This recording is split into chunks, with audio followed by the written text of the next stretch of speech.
Yeah. Well, our next guest is no stranger to weekend breakfast. In fact, we've had her on as an author and a psychiatrist, dispensing invaluable advice to parents who are navigating the challenging teenage years. But today, she's joining us as her alter ego. My son Angus has recently posted a photo of a girl on his Instagram. So to show my support, I commented on the Instagram photo. Yeah. I put #relationship goals. I can't understand why he blocked me. You know, you'd think a 19-year-old boy would want his mummy's support, right? Yeah, that's what I posted on the girl's Instagram. She blocked me too. It could have been much worse. Can it get much worse than that?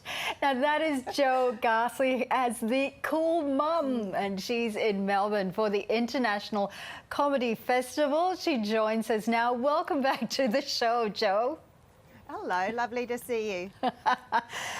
Now, Jo, you're an author, you're a psychiatrist, you're a comedian. Surely you are the definition of the cool mum.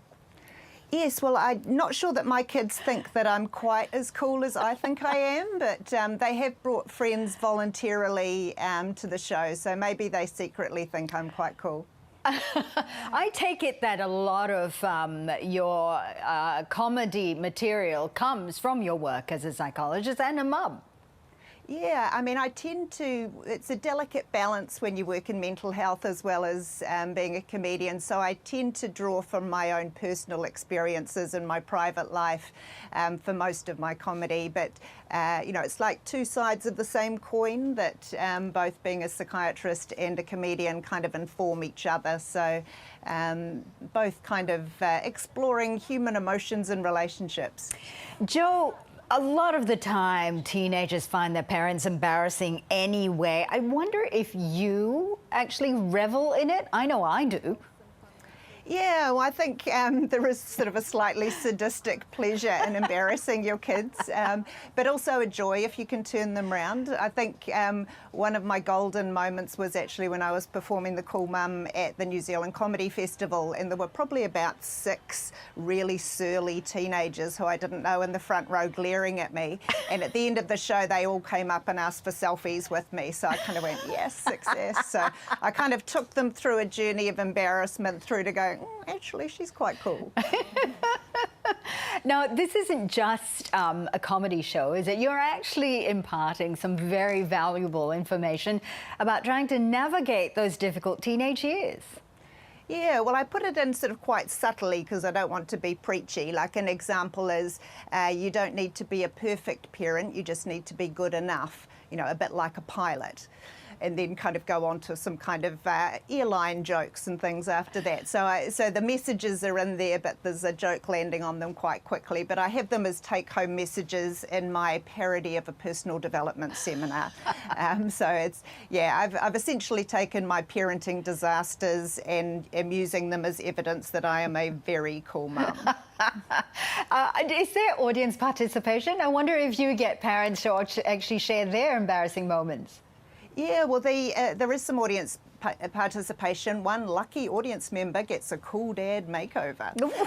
So I, you know, kind of get them to dress in various clothes to be cool, and then do some lingo training to get the cool lingo. You know, like you guys are legit Gucci AF, like Hunda P Toots Fire fan.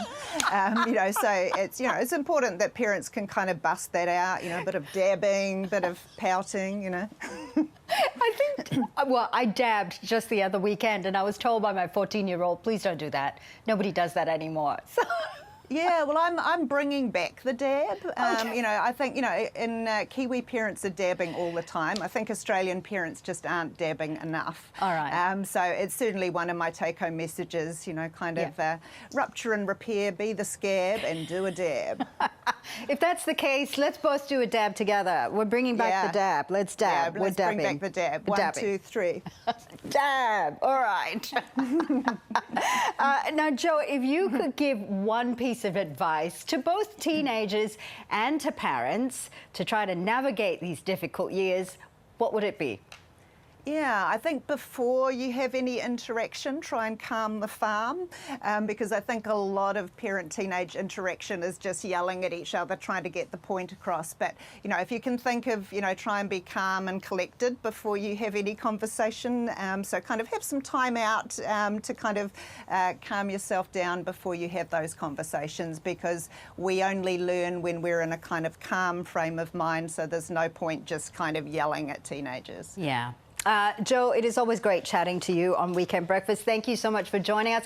Very good luck to you for the Melbourne International Comedy Festival. Thanks very much.